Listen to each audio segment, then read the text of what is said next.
خلافت ابو بکر صدیق رضی اللہ عنہ۔ آپ علیہ الصلوۃ والسلام کی وفات کے بعد آپ علیہ الصلوۃ والسلام کے قدیم اسلام کے سب سے پرانے جانثار ثانی اثنین اذ ہما فی الغار حضرت ابو بکر صدیق رضی اللہ عنہ آپ علیہ الصلوۃ والسلام کے جانشین منتخب ہوئے۔ آپ کا نام عبداللہ اور آپ کی کنیت ابو بکر صدیق اور آپ کا لقب عتیق تھا۔ حضرت ابو بکر صدیق رضی اللہ عنہ کا تعلق قریش کی شاخ بنو تیم سے تھا۔ چھٹی پشت پر جا کر آپ کا تعلق آپ علیہ الصلوۃ والسلام سے مل جاتا ہے۔ آپ کا گھرانہ زمانہ جاہلیت سے نہایت معزز چلا آ رہا ہے۔ قریش کے نظام سیاسی میں خون بہا کے مال کی امانت داری کا عہدہ آپ ہی کے گھر میں تھا۔ اسلام سے پہلے حضرت ابو بکر صدیق رضی اللہ عنہ کا شغل تجارت تھا۔ آپ ابتدا ہی سے سلیم الفطرت تھے، چنانچہ زمانہ جاہلیت میں بھی آپ کا دامن عرب کے عام مفاسد سے بالکل پاک رہا اور اسی زمانے کے لوگوں پر آپ کے حسن و اخلاق اور امانت و سنجیدگی کا سکہ بیٹھا ہوا تھا اور شرفائے مکہ میں آپ بڑی عزت کی نگاہ سے دیکھے جاتے تھے۔ حضرت ابو بکر صدیق رضی اللہ عنہ کی عمر آپ علیہ الصلوۃ والسلام کے ہم عمر ہی تھی۔ طبیعت کی یکسانیت کی وجہ سے بچپن سے ہی دونوں میں گہرے تعلقات و روابط پیدا ہو گئے تھے۔ ان روابط کی وجہ سے دونوں ایک دوسرے کے اخلاق و سیرت سے اچھی طرح واقفیت رکھتے تھے۔ چنانچہ آپ علیہ الصلوۃ والسلام نے جس وقت سب سے پہلی مرتبہ اسلام کی دعوت دی تو حضرت ابو بکر صدیق رضی اللہ عنہ نے بغیر کسی شک و شبہ کے اس کی تصدیق کی اور اسلام کو قبول فرمایا، اور اس کے بعد اسلام کی تبلیغ میں آپ علیہ الصلوۃ والسلام کے دستے راست بن گئے اور راہ اللہ میں جان مال اور عزت آبرو سب سنار کر دی، اور میدان جان نثاری میں کوئی دوسرا صحابی آپ سے بازی نہ لے جا سکا۔ بعض مواقع پر گھر کا سارا اثاثہ اللہ کی راہ میں دے دیا۔ جب آپ علیہ الصلوۃ والسلام نے ان سے پوچھا کہ کچھ اہل و عیال کے لیے بھی چھوڑ کر آئے ہو تو عرض کیا ان کے لیے اللہ اور اس کا رسول ہی کافی ہے، کسی صحابی کی اسلامی خدمات آپ کے برابر نہیں ہے۔ قریش کے سن رسیدہ لوگوں میں سب سے پہلے اسلام کو قبول کیا اور مکہ کی مظلومیت کے آگے زندگی کے ہر مرحلے میں آپ علیہ الصلوۃ والسلام کے پشتے پناہ رہے۔ تبلیغ اسلام میں آپ صلی اللہ علیہ وسلم کی رفاقت کرتے رہے، جہاں حضور اکرم صلی اللہ علیہ وسلم تشریف لے جاتے تھے یہ بھی ساتھ جاتے تھے اور اپنے جاننے والوں سے آپ صلی اللہ علیہ وسلم کا تعارف کرواتے تھے۔ حضرت عثمان، حضرت زبیر بن عوام، حضرت عبد الرحمن بن عوف، حضرت سعد بن ابی وقاص اور حضرت عبیدہ بن جراح، حضرت عثمان بن مسعود رضی اللہ عنہم جیسے اکابر اور اساتین اسلام آپ ہی کی کوششوں سے انہوں نے اسلام کو قبول کیا، کفار کے ظلم و جور کے مقابلے میں سینہ سپر رہے۔ حضرت بلال، عامر بن فہیرہ اور متعدد غلاموں کو جو اسلام کے جرم میں اپنے مشرک آقاؤں کے ظلم و جور کا نشانہ تھے اپنے مال سے آزاد کروایا۔ ہجرت کے بعد آپ علیہ الصلوۃ والسلام نے مسجد کی تعمیر کا ارادہ فرمایا تو اس کی زمین کی قیمت جو 2 یتیموں کی ملکیت تھی حضرت ابو بکر صدیق رضی اللہ عنہ نے ادا کی۔ اس طرح مدینے میں سب سے پہلے اللہ تعالیٰ کا گھر حضرت ابو بکر صدیق رضی اللہ عنہ کی مدد سے تعمیر ہوا اور کئی غزوات میں بدر، احد، حدیبیہ، خیبر، فتح مکہ، حنین تمام معرکوں میں مجاہدانہ شریک ہوئے اور سب سے نمایاں اور ممتاز خدمات انجام دی۔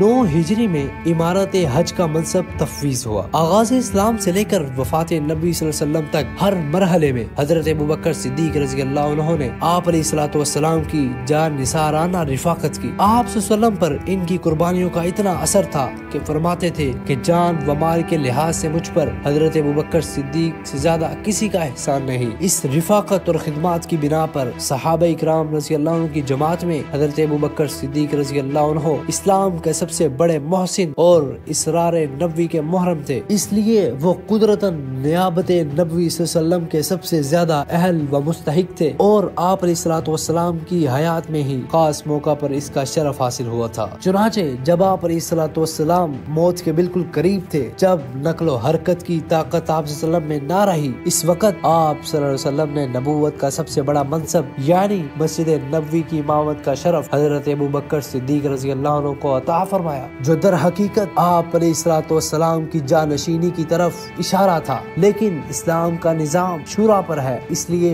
آپ علیہ الصلوۃ والسلام نے اپنی جانب سے سے کسی کو اپنا جانشین نامزد کر کے اس کو توڑنا نہ چاہتے تھے، اس لیے صراحتاً کسی کو جانشین نامزد نہیں فرمایا۔ اس سے بڑھ کر یہ کہ آپ صلی اللہ علیہ وسلم کی صحبت اور آپ علیہ الصلوۃ والسلام کی تعلیم نے حاشیہ نشینوں میں ایسی صحیح بصیرت اور قوت فیصلہ پیدا کر دی تھی کہ آپ صلی اللہ علیہ وسلم کے بعد اسلامی نظام کے قیام میں کسی غلطی کا امکان باقی نہ رہ گیا تھا۔ اس لیے آپ صلی اللہ علیہ وسلم نے آئندہ کے بارے میں تصریح سے سکوت فرمایا۔ آپ علیہ الصلوۃ والسلام کی وفات کے بعد مدینہ میں منافقتوں کی جماعت، جن کا شعار دوستی کے پردہ میں اسلام کا شیرازہ بکھیرنا تھا، وہ ہمیشہ سے ہی موجود تھے اور ہر موقع پر اپنی اسلامی دشمنی کا ثبوت دیتے تھے۔ چونکہ رسول اللہ صلی اللہ علیہ وسلم نے کسی کو اپنا جانشین نامزد نہیں فرمایا تھا، اس لیے آپ علیہ الصلوۃ والسلام کی وفات کے بعد اس جماعت کو فتنہ انگیزی کا موقع مل گیا۔ چنانچہ آپ علیہ الصلوۃ والسلام کی وفات کے بعد ہی تجہیز و تکفین سے پہلے ہی منافقین کی سازشیں آپ کی جانشینی کا مسئلہ چھڑ گیا اور انصار نے ثقیفہ بنی ساعدہ میں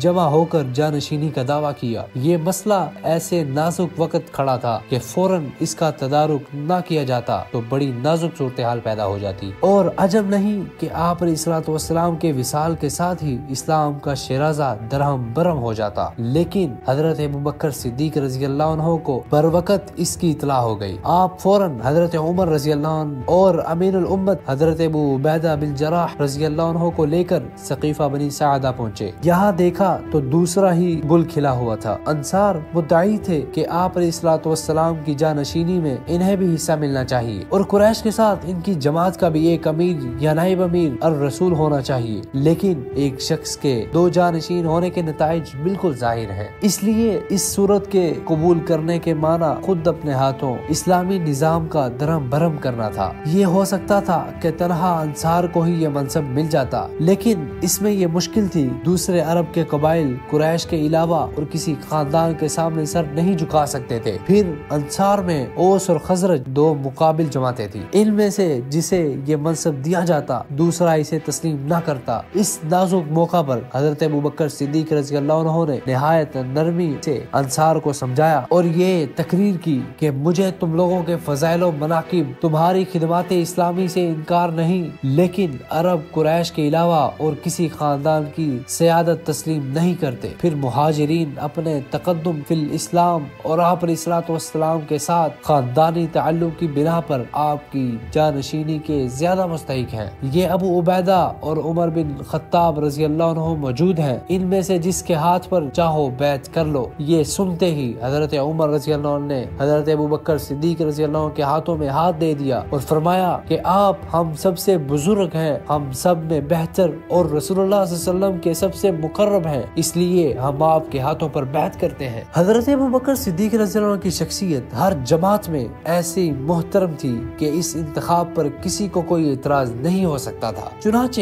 حضرت عمر رضی اللہ عنہ کی بیعت کے ساتھ مسلمان بیعت کے لیے ٹوٹ پڑے اور حضرت ابوبکر صدیق رضی اللہ عنہ کی اس تقریر پر بیعت کی، اور حضرت ابوبکر صدیق رضی اللہ عنہ کے برمحل تقریر اور بیعت میں حضرت عمر رضی اللہ عنہ کی پیش قدمی سے ایک زبردست انقلاب ہوتے ہوئے بچ گیا۔ اس کے دوسرے دن مسجد نبوی میں عام بیعت ہوئی اور ربیع الاول 11 ہجری میں حضرت ابوبکر صدیق رضی اللہ عنہ مسند خلافت پر مطمئن ہوئے۔ بیعت عام کے بعد آپ نے حسب ذیل تقریر کی: لوگوں، میں تم پر حاکم بنا گیا ہوں، حالانکہ میں تمہاری جماعت میں سب سے بہتر نہیں ہوں، لیکن اگر میں اچھا کام کروں تو میری اطاعت کرو، اور اگر کجروی اختیار کروں تو مجھے سیدھا کرو۔ سچائی امانت ہے اور جھوٹ خیانت ہے۔ تمہارے ضعیف فرد بھی میرے نزدیک قوی ہیں، یہاں تک کہ میں دوسروں سے اس کا حق اس کو نہ دلا دوں، اور تمہارا قوی شخص بھی میرے نزدیک ضعیف ہے، یہاں تک کہ میں اس سے دوسروں کا حق نہ حاصل کر لوں۔ یاد رکھو، جو قوم جہاد فی سبیل اللہ چھوڑ دیتی ہے، اللہ اس کو ذلیل و خوار کر دیتا ہے، اور جس قوم میں